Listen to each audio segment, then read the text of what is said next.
영어를 못하는 건 또는 잘하는 건 여러분의 재능일까요? 아니면 양육일까요?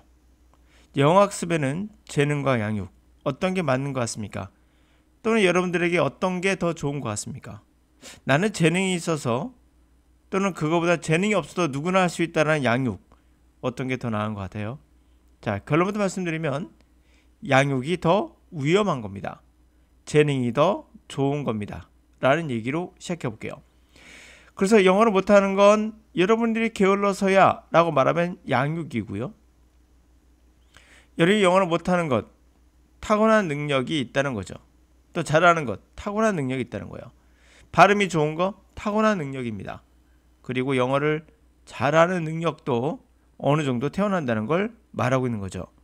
그래서 너가 게을러서 문법, 구문독해, 단어암기, 직도직해, 청크독해, 끊어읽기, 직도직해와 청크나 끊어읽기나 다 같은 겁니다. 다른 거 아니에요. 말만 다를 뿐. 자, 이런 것들을 네가 열심히 안 해서 그래 하면 양육. 이 말은 누구나 영어를 잘할 수 있다는 얘기가 되겠죠. 반면에 위의 방법이 잘못된 방법일 수도 있다. 우리의 언어의 습득과 전혀 다른 방식일 수도 있다라는 새로운 방법의 등장이 필요하다라는 것도 어찌 보면 양육이 되겠죠. 그러나 주의할 게 있습니다. 위에 있는 양육은 다시 말하면 재능과 무관하게 누구나 할 수 있다는 얘기잖아요. 절대 그렇지 않습니다. 타고난 재능은 있어요. 그런데 이 재능이라는 것에서 우리가 양육이라는 부분을 아예 빼고는 말할 수는 없잖아요. 재능이 있다고 모두가 잘한 건 아니거든요. 분명 양육도 일정 부분 역할을 하는데 그 방식이 좋으면, 다시 말하면 재능을 더 키울 수 있는 방식이라면 이 방식이야말로 가장 좋은 거겠죠. 그런 의미에서 저는 이 너가 게을러서로 탓하는 이러한 방식은 문제가 있다는 거예요. 네, 이건 절대 아닙니다. 여러분들이 게을러서는 것이 아니라 누구나 우리가 국어를 할 수 있잖아요. 그러나 국어도 솔직히 생각해 보세요. 누가 더 잘하죠? 누가 더 말을 못하기도 합니다. 그런 것은 존재합니다. 영어도 마찬가지가 되는 거예요. 그러므로 국어를 잘한다고 영어를 잘하는 건 아니겠지만 그래도 언어라는 건 어느 정도 재능과 양육이 겹쳐 있다는 거죠. 자, 그러면서 한번 밑에 있는 내용 한번 같이 보시면은 양육이 오히려 위험한 세상이라는 얘기예요. 능력이란 말 하지 합시다. 재능이라 할게. 타고난 재능이 더 좋은 세상이라는 겁니다. 양육이라는 것은 어떤 것인가 보도록 하죠. Heritable IQ is a sign of social mobility. 자, 유전적으로 물려받는 IQ가 사회적 신분 이동에 아주 좋은 사인, 신호이다라는 거예요. The bitter irony of the nurture words of 20th century was the world where nature was everything would be horribly more cruel than one where nature allowed people to escape their disadvantage through their own talent. 자, 스디스는 그러한 아이러니, 모순이 되겠죠. 굉장히 괴로운 그런 모순인데요. 타고나는 거, nature, 그리고 nurture, 양육. 타고나는 거냐, 양육이냐의 전쟁, 20세기에. 그 전쟁의 스디슨 아이러니는 바로 어떤 세상? 양육이 모든 것이다. 양육이 정말 중요한 것이다 라는 세상이 헐어버리, 끔찍할 정도로 더 잔인하다는 것이다. 타고난 재능이 사람들이 탈출하게끔 그들의 불리한 점을 자신의 능력으로 탈출하는 걸 가능케 한다는 그 세계보다 더 끔찍하다는 거야. 이게 모순이죠. How peculiar nasty to the right people of because they were born in a slum or fostered by indifferent parent. 얼마나 특히나 추잡한 겁니까? nasty합니까? 우리가 사람들을 write off를 제거하는 거죠. 사람들 지운다는 얘기는 가능성이 없는 걸 보는 거예요. 사람들을 가능성 없다고 제껴두는 거. 왜냐면 그들이 슬럼가에 태어났고 무관심한 부모에 의해서 퍼스트 양육되었기 때문에 얘들은 가능성 없어. 얼마나 끔찍한 겁니까 사실. The society depicted in the Aldous Huxley's Brave New World is usually mistaken these days for one of the fatalistic genetic determinism. 그 aldous 헉슬리의 Brave New World라는 책에서 묘사한 그 사회는 흔히들 오해하고 있어요. 요즘에 가령 fatalist, 운명적으로 유전적으로 결정됐다라는 사회로 오해하고 있어요. In fact, it's the very opposite.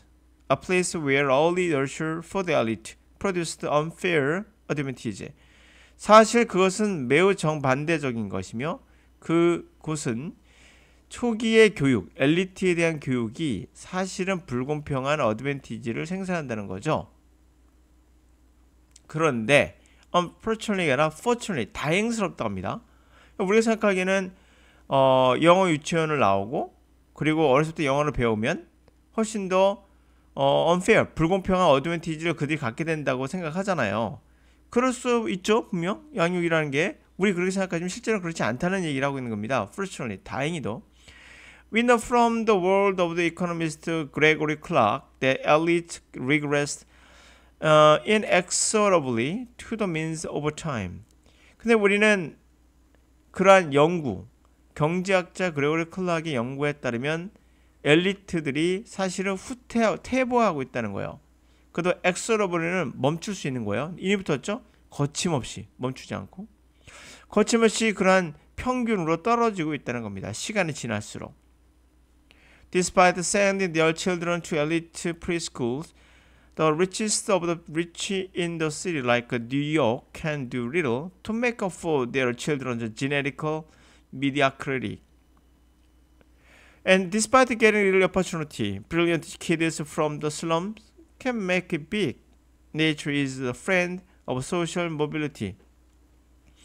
자, 그들의 아이를요, 엘리트, 다시 말하면 우리가 말하는 사립학교 같은 거죠.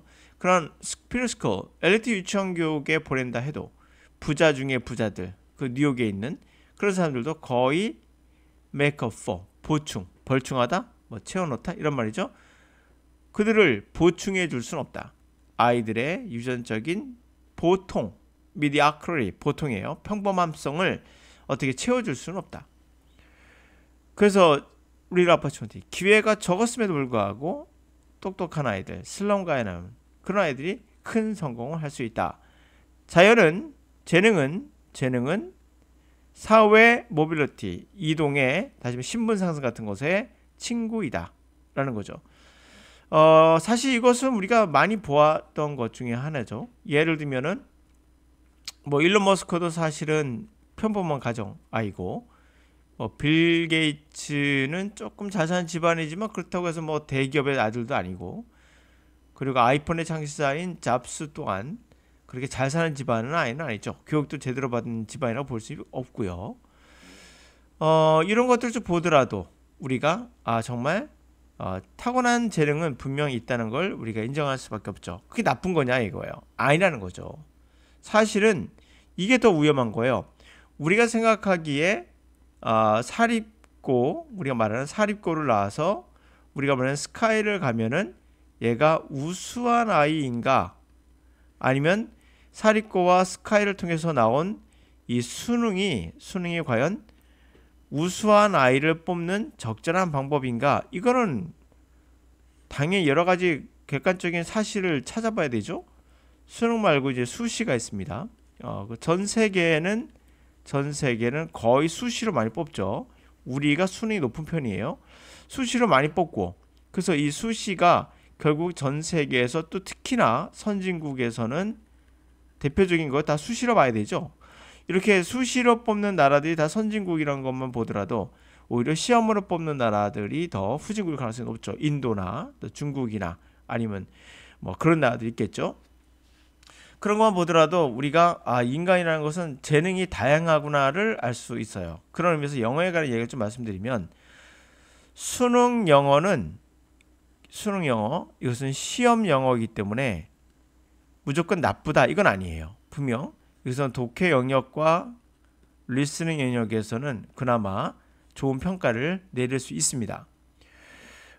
그리고 나서 이제는 우리가 영어라는 측면에서 본다면 영어를 잘하는 능력을 갖고 있는 아이들이 있느냐? 있습니다. 분명히 있고요. 그렇다면 우리가 누구나 영어를 해도 안 되는 거냐? 그렇진 않죠. 예, 물론 그렇지 않습니다. 그러나 주의할 포인트는 수능에 맞는 아이들이 있어요. 여러분들이 자제분이 수능을 못 본다고 해서 혼내지 말라는 얘기를 왜 하냐면 달리기를 잘하는 아이가 있고요. 수영을 잘하는 아이가 있어요. 아무리 그래도 박태환 선수가 100m 달리기를 잘할 수는 없죠. 그건 그쪽에 맞는 근육이 있는 겁니다. 수능도 마찬가지예요. 미국이나 유럽 같은 나라 대부분 객관식보다는 주관식의 시험이 많은 경우죠. 그런 거 본다면 물론 다 객관식, 주관식만 나온 건 아니겠지만 주관식만 있는 나라도 굉장히 많죠. 그런 면에서 수능은 하나의 특정된 분야에 달리기를 잘하는 선수를 뽑는다고 생각하시면 이해가 되실 겁니다. 그래서 우리가 말하는 스카이를 나왔다 하더라도 우수하지 않은 학생들이 많을 수밖에 없는 거예요. 다양하게 뽑아야 되죠. 그리고 아무리 우리가 말하는 어떤 지방대를 나온다 하더라도 지방의 어떤 대학이라도 여러분들이 갖고 있는 능력은 있어요. 따로. 그것을 어떻게 살릴 것인가를 여러분이 찾으셔야 돼요. 어떤 사람은 굉장히 뛰어난 장사할 수 있는 능력이 있고 어떤 사람은 그 굉장히 활동적인 정치적인 능력이 있는 분도 있고 또는 체육적인 능력 또는 뭐 지적인 능력 중에서도 수학을 잘하고 어떤 사람은 영어를 잘하고 어떤 사람은 국어를 잘하고 그러면 이제 소설가가 되겠죠. 어떤 사람은 수치적인 것이 뛰어나서 경제학 쪽에 간다든지 너무나 다양한 능력들이 있거든요. 그런 의미에서 우리가 모두 다 스카이를 낳으면 다 뛰어나다라는 그런 것이 바로 여기서 말하는 양육이에요. nurture. 이게 끔찍한 세상이라는 겁니다. 그렇지 않아요, 여러분들. 그래서 다행인 거죠. 경제학적 분석으로도 재능이 훨씬 더 좋은 사회입니다. 그러면 이렇게 생각하면 안 됩니다. 내가 수능을 못하니까 재능이 없나 보다. 아니라고 했었죠. 재능은 방향이 원형이에요. 누구는 이쪽으로 가고 누구는 이쪽으로 가고 이런 형식이죠. 방사형으로 자기가 뛰어난 재능이 어디엔가 있습니다. 그러나 수능은 어떤 거죠? 방사가 아니에요. 이쪽 부분만 보는 거예요. 요것만. 그러니까 이쪽에 뛰어난 애들만 갖고 있는 거예요. 이쪽 분야는 전혀 신경 쓰지 않는 거예요. 수능은요. 그러므로 타고난 재능이 더 맞습니다. 양육이란 말은 끔찍한 얘기예요. 그래서 이런 말을 좀 하도록 하죠. 여러분 주변에 만약에 이렇게 말하는 분들이 있다면 그 사람 조심하세요. 누굴까요? 너가 공부를 게을리하면 너는 지방에 대학 간다. 또는 우리가 말하는 어쩌주 대학 간다. 이렇게 하면서 여러분들을 독려하는 사람도 있을 거예요. 여러분 사수 오수에도 절대 여러분들 성적 그렇게 변화 크지 않습니다. 어느 선 올라가도 끝납니다. 자기가 재능이 있는가 없는가 생각해 보시고 가셔야 돼요.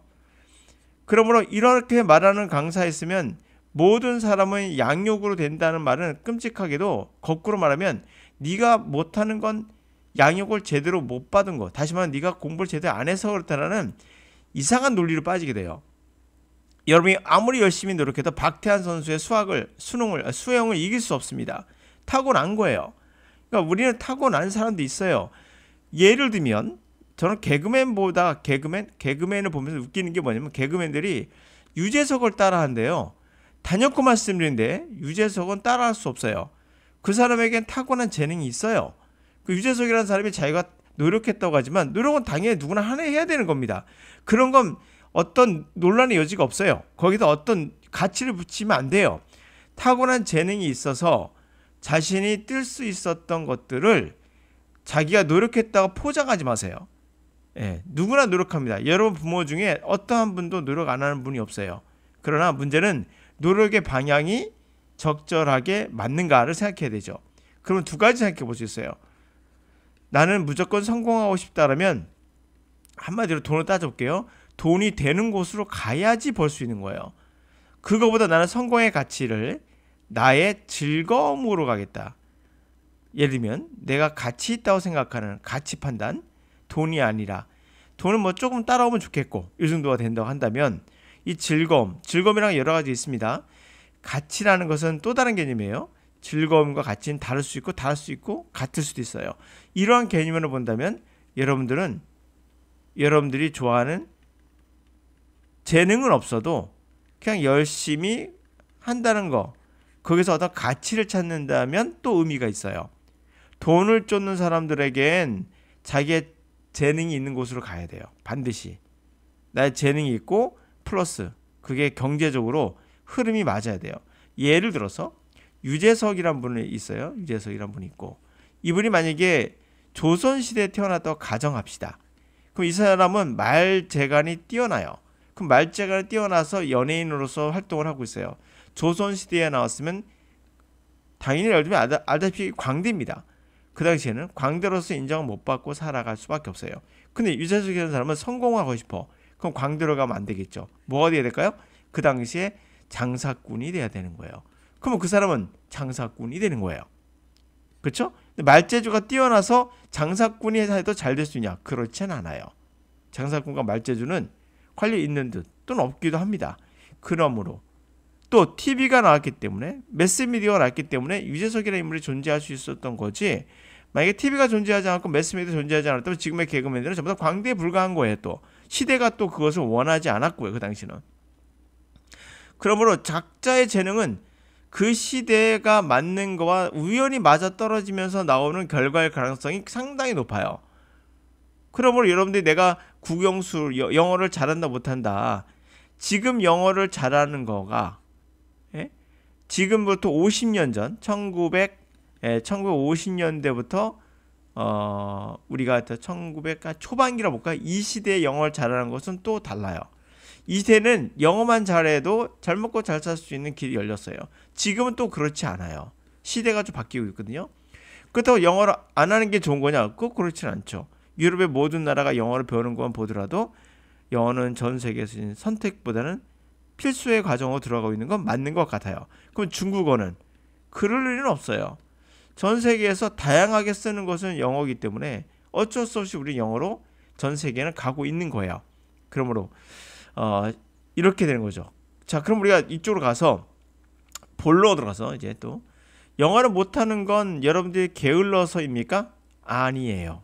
사실은 방법이 잘못된 거일 수 있어요. 그게 가장 큰 영향일 수 있어요. 그 이유로 우리가 알 수 있는 것은 유럽의 나라들 뭐 70% 영어를 한다 이런 얘기 하잖아요. 중요한 포인트는 한다는 거예요, 그냥. 예. 그건 뭐예요? 영어를 놓지 않았다는 얘기예요. 영어를 왜 놓지 않았을까요? 그것도 생각해 볼 필요가 있습니다. 여러분들 영어를 너무 어렵게 배웠기 때문에 영어 하기 싫은 거예요.